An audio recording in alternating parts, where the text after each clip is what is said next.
Syedaralun, banjir bandang melanda Korea Selatan pada Senin 8 Agustus 2022 sore waktu Korea Selatan. Akibatnya, sejumlah area utama di ibu kota Korsel, Korea Selatan terutama di distrik Gangnam mengalami kerusakan parah hingga menelan korban jiwa.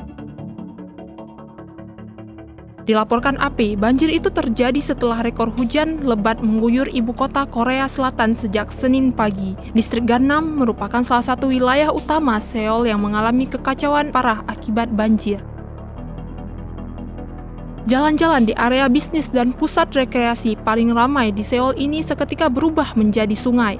Warga Korea Selatan terlihat mengarungi perairan setinggi paha Senin malam di jalan-jalan dekat stasiun kereta bawah tanah Gangnam.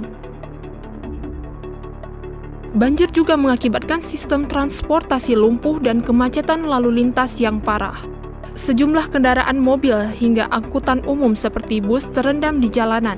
Bahkan, layanan kereta api bawah tanah di seluruh kota sempat berhenti akibat hujan yang menggenangi stasiun dan rel kereta. Dilaporkan, sedikitnya 7 orang tewas dan 6 lainnya hilang akibat bencana tersebut. Menurut laporan The Korea Herald, 3 orang yang terdiri dari anak-anak berusia 13 tahun dan 2 orang dewasa berusia sekitar 40 tahun tewas terperangkap di sebuah apartemen semi-basement di distrik Gwangnamu, Seoul.